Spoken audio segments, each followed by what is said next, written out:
Ayan, sobrang gandang pagmasdan, relaxing, nakikita mo yung nasa ibabaw ka ng mga puno, makukulay na mga halaman, at siyempre may mga bulaklak din.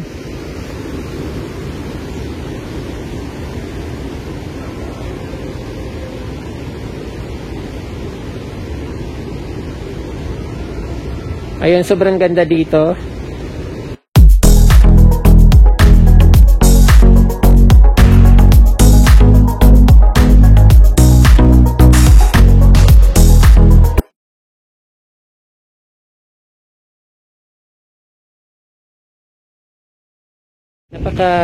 Foggy masyado at malamig pa rin kahit nasa baba na siya ng Baguio, pero sobrang lamig pa rin yung simoy ng hangin at sobrang fog. Napakalakas yata ng bagyo ngayon. Hindi ko alam ba't ganito ngayong panahon dito. So hindi rin naman kami makagala masyado, pati yung pamamasyal namin. Dapat may mapupuntahan kami, halos wala kaming napupuntahan kasi dahil sa sobrang lakas ng ulan at sobrang mahangin din, malakas, saka malamig.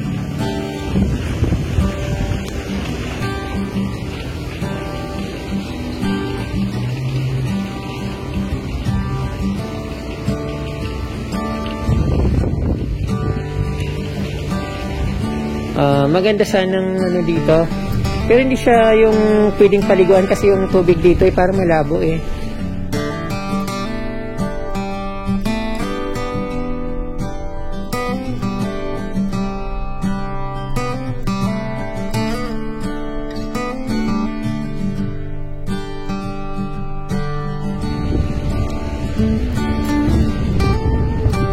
Ay, yung mga dito, yung ang lalaki, yung Eugenia. At mayroon din konting crouton. Ayan.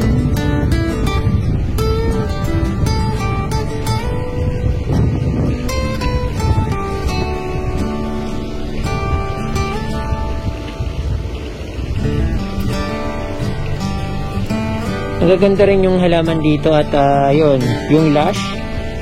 Hindi yata ito kalatya pero mukha siyang kalatia.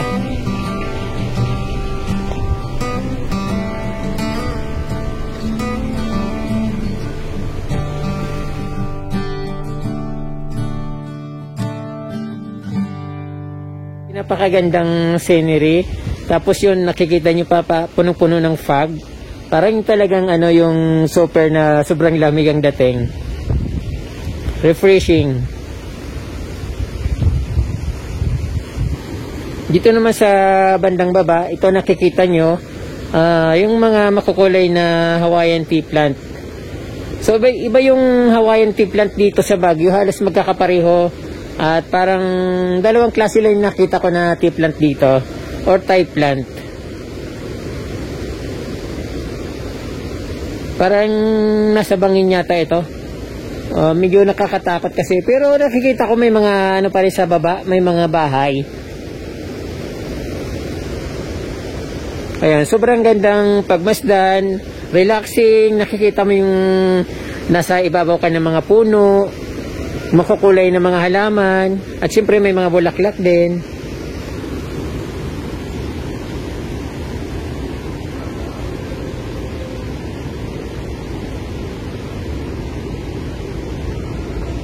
Ayun, sobrang ganda dito.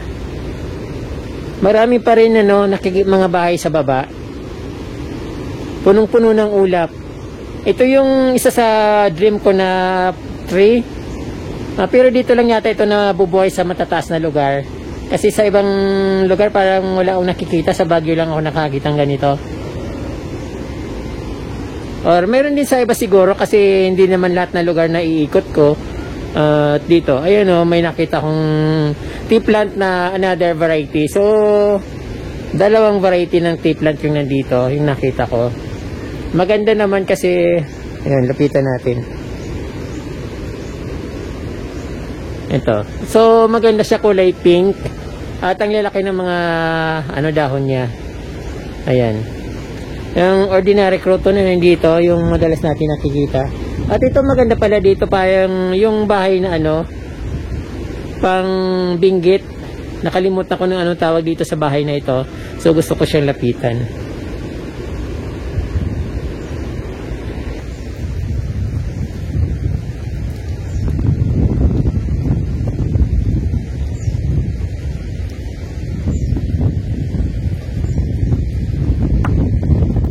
Yung fog parang usok siya na mabilis na natatangay ng hangin.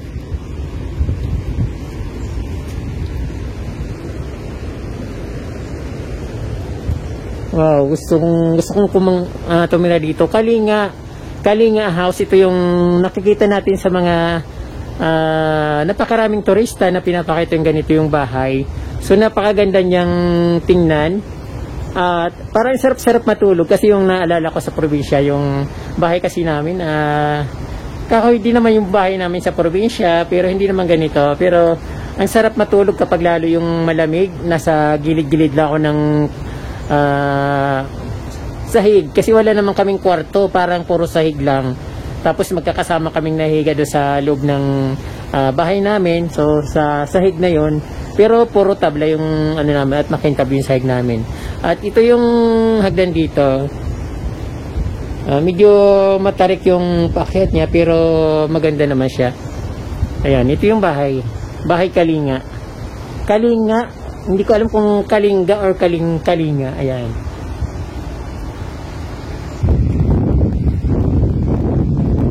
Ayan, nakikita nyo yung Kapromdi. Napakaganda, no?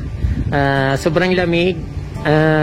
May bahay pala sa itaas, pero papunta kami dito halos sa lahat pababa, so pag-uwi naman namin yung siguro pataas naman lahat.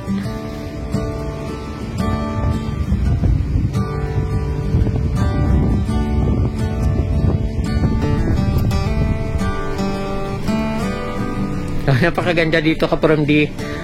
Magandang ganitong bahay. Kaya lang sa amin hindi bagay yung ganitong bahay, lalo sa Bicol na daanan ng bagyo. Pero kung gagawa man akong ganito, siguro talagang sobrang tibay dapat, saka talagang aalagaan dahil palaging ulan sa amin.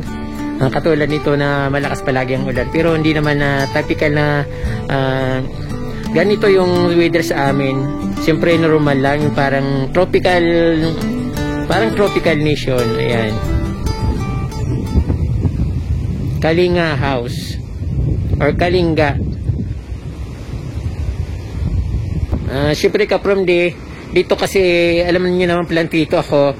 So ang palaging nasa ko yung plants, mga halaman, palaging nasa mind ko pag nakakita akong makulay na mga dahon, bulaklak. So yun, parang nabubuhayin palagi ako ng loob. Ayan. So ayan, Kapromdi, umuulan na, babalik na ako dun sa main house or main building ng Bingkab Museum.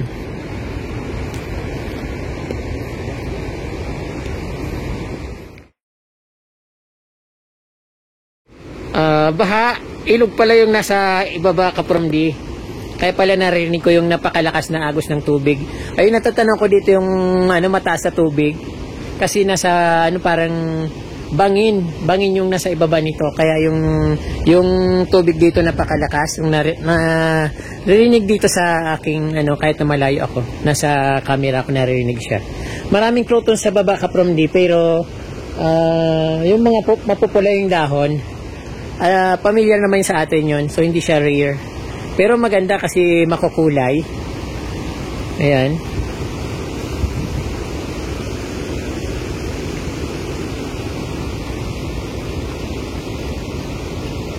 Kapromdi, yung mga bromeliads dito ibang klase. Yung parang, di ba mayroon akong anong tawag doon? Mayana, na rare mayana. So ganito yung kulay nung mayana ko, so rare. Napakaganda rin tingnan ng mga dito. Yung mga bromeliads na napakaganda. At gusto kong pumunta doon sa doon sa Kubo. Maganda doon kasi parang parang rest house.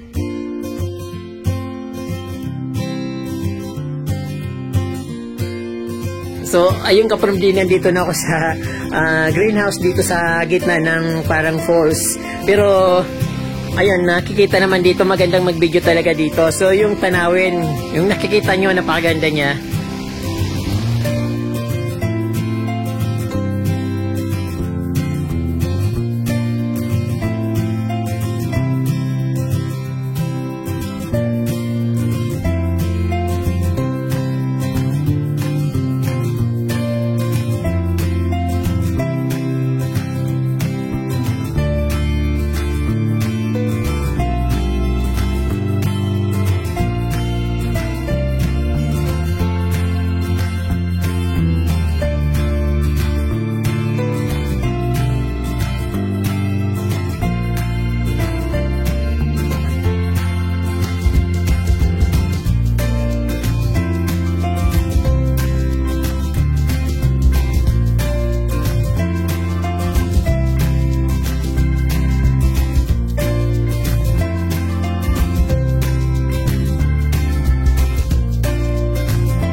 Yan, napakaganda ng nakikita nyo.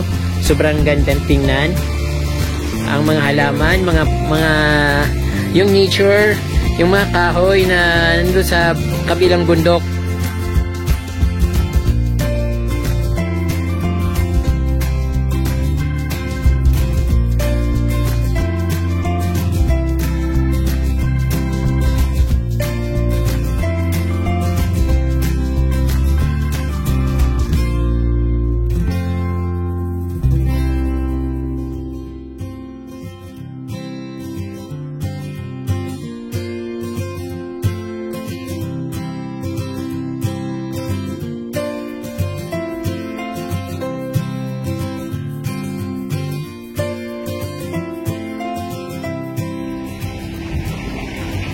May dalawang baby. Pero iba yung baby dito. Siguro yung parang imported. Kaya pala, hindi pala to talaga swimming pool. So, pala to ng baby. Parang yung paliguan nila. Napakaganda ng kanilang paliguan. Napaka-class.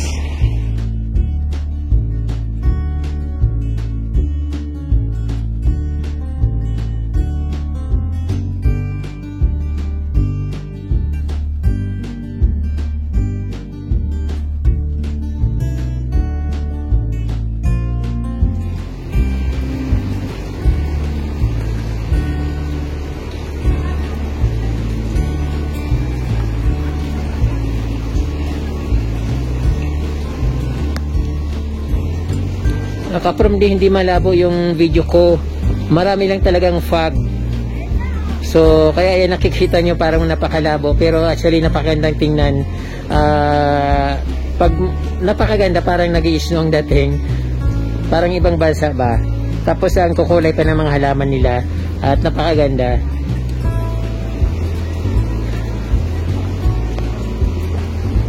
Dito ako sa may puno ng anong bang tawag dito, yung pine tree. Ayun, halos abot ko yung mga sanga niya kasi nasa baba yung pinakapuno niya, tapos nandito naman ako sa taas. Ayan, sarap namin ng nature.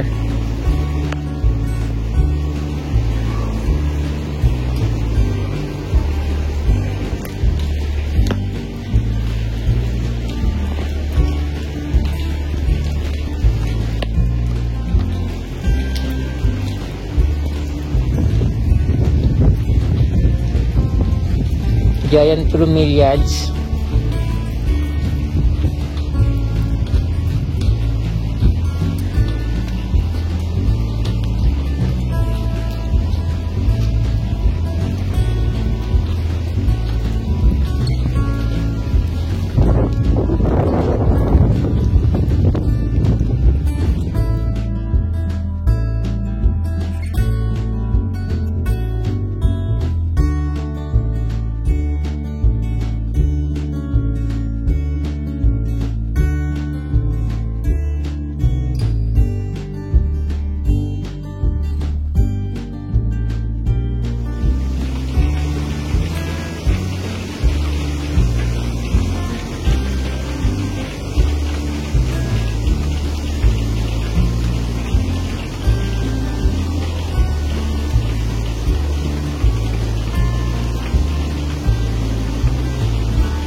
Maraming po salamat sa inyong panonood at huwag niyo pong kalimutan mag-subscribe at share po yung video at syempre po yung notification bell. Huwag niyo pong kalimutan para updated po kayo sa aking mga bagong post. Maraming po salamat, Kaprom D. Mabalos.